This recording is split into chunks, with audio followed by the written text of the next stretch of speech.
Finally, Bafana. Again, we're in that position where to go through, we are relying on other results in the pool.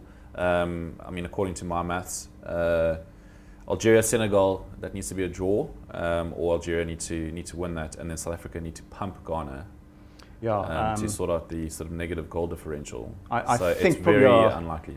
Probably the likeliest scenario is because you see we're going to have to really thrash Ghana. If the other game's going to be a draw, we're going to have to really beat Ghana in a big way, which I don't see happening. If we are going to beat them, it may well only be by the odd goal, and it would frankly be a reasonably commendable result. I mean, Ghana are one of the traditional heavyweights of the African continent, even if they're not quite the power that they used to be. So you know, the one consolation is that we're still in the running. I mean, at previous Afcons, South Africa have sometimes been no-hopers from the start and bowed out, you know, with barely picking up a point in the group stage. The fact that they go into the final round, still mathematically in with a reasonable shout, let's face it. Stranger things have happened than for two results to go our way.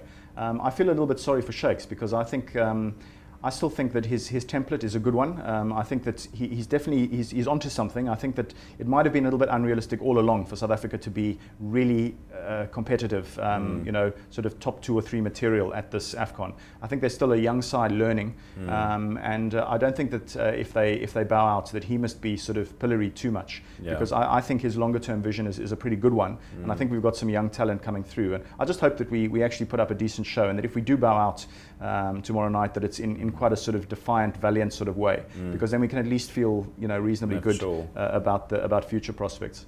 Well, I guess leaving the competition with a draw, a defeat, and a win, it's not the worst bag of results. And like you said, what Shakes has done for this team up till now has been quite you know, incredible. Yeah, look, we could be sitting on 4 points right now, because I'm still so you know, irked about that throwing away that possibility of going 2-0 up. We were really beginning to sort of nail things down in that match. I thought that second half the attitude was fantastic.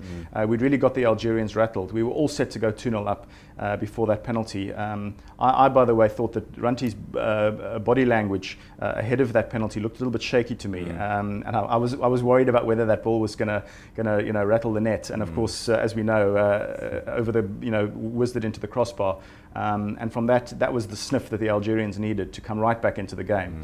And then our naivety sort of came back to the fore. But it's you know, naivety is something that you've got to expect from a young developing side. So let's not sort of lambaste them too much, and let's just sort of really hold thumbs that the miracle can happen in the final round of matches.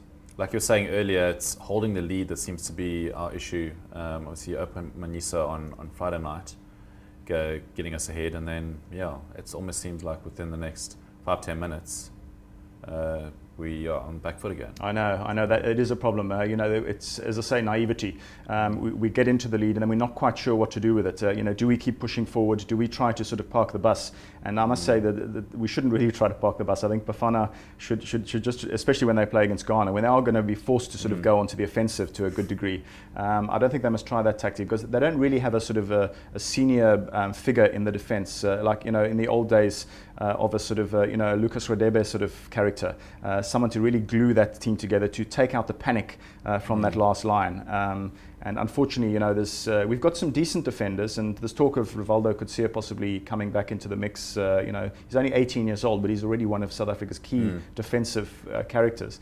And I still think that you know, it's not out of the question that Bafana will win that game. Of course, they might bow out nevertheless, but let's wait and see what happens.